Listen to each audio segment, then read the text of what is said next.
Dear Father Simon, righteous brother Matthew, Holy Trinity, Holly Susie Katie, but who turns out to be Jackie. Yeah.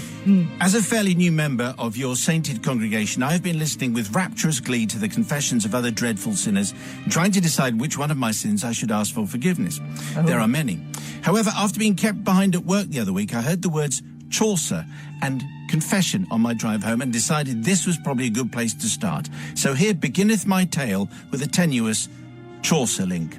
In the distant days of the early 70s, I was a pupil at St. Winifred's. I used St. Winifred's as it was an all-girls school where we had indoor and outdoor shoes, length of skirt and height of heels inspections after morning assemblies. You get the general drift. Domestic science lessons included flower arranging and how to behave like a lady. Okay. These lessons were mainly wasted on us, as when the words, ladies bring out your secateurs, were spoken, it usually meant an hour of us managing to hide away in the school grounds and sneaking a crafty fag before returning with half a bush that we'd managed to hack to death with our secateurs. It came to pass that one term, Monday morning started with double lessons of Old English, as in Chaucer and the Canterbury Tales. Dear pilgrims, we were not impressed or entertained. The teacher to us at age 12 looked like a wrinkled tortoise and was also a little deaf. We soon realized that once he opened his book at the start of the lesson, he was totally unaware of what was going on around him. This was great news, as it meant any homework we had not completed over the weekend could be done during this double lesson, including biology, which was the next lesson of the day. Monday morning soon became much more palatable, and getting your homework done in English on a Monday morning became the norm. However, among us, I'm afraid to say there was a traitor, and so it was that we found ourselves being handed a week of detentions, along with a stern telling off from the headmistress in her cap and gown with her riding crop in her hand. Yeah. We decided this totally undeserved and unfair penance should not go unpunished, so we decided to take our revenge. Later in the week, we had an RE lesson with the same teacher, the old tortoise, and devised what we thought was a great plan, although looking back, I've got no idea why we thought this. The idea was that 5 minutes into the lesson, one of us would start a low humming.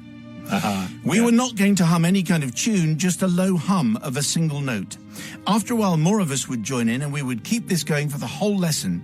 There would be over 20 of us, so it would be easy for people to take a break as we needed to keep it going, and then the humming would start again. Our teacher at first took no notice, so we upped the volume a little until he started to look around. This in itself was unusual, as previously he had never raised his head, and so he became more and more perplexed and asked us what the humming noise was and if we could hear it. "No, sir, we can't hear anything," we cried as the others kept up the good work, and there were denials all around that it was due to us doing the humming.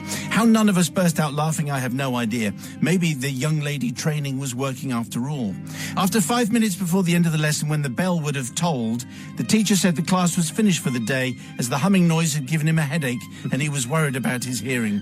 We thought we'd been extremely clever and congratulated each other on a joke well played, revenge taken, and honour restored.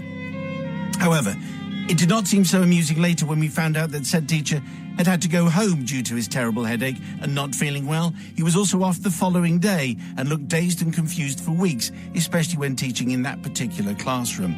And so, Father Simon, this is my pilgrim's tale, and I beg forgiveness not only for myself but for all of my young lady classmates who joined in and caused our fossilized teacher such trauma.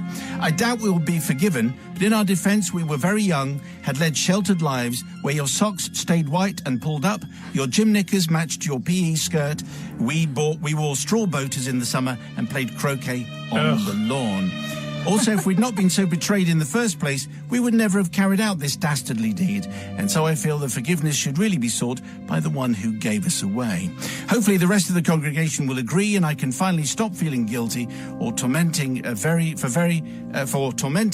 old and lovely gentleman who was, after all, only trying to teach us the works of Chaucer, which was, of course, a very good thing if you like that kind of thing. This is very novel, I have to say. Humming, low-level humming from 20 girls aged 12 would, I think, put most people off and be slightly disturbed. But let's check in with very judgmental Sister Jackie Brambles. Yeah, it's dastardly, isn't it? It's really despicable. To me, it's an early example of gaslighting. Sort of audio gaslighting, this poor old bloke. Yes. And as a fellow tortoise with a bit of tinnitus, it's not funny. It's not funny. very, very naughty, you are not forgiven. See, she's carrying on that role. There you go. I like it. I have to say, this is as I remember Jackie from. Okay, so no forgiveness from Sister Jackie. Brother from another gutter. Well, I mean, is it just me, or does this teacher feel a little delicate? I mean, if he's gonna be sent home and have the next day off because of a bit of humming, that's it.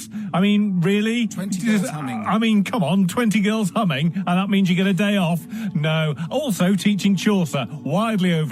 Chaucer, filthy and not very good rhymes in my. There was my a wealthy man withal. Exactly. So for that reason alone, Just I'm going to forgive. Chaucer. Yeah, because of the Chaucer nonsense, but also not being able to deal with people humming. Things that Come make on, you man. go.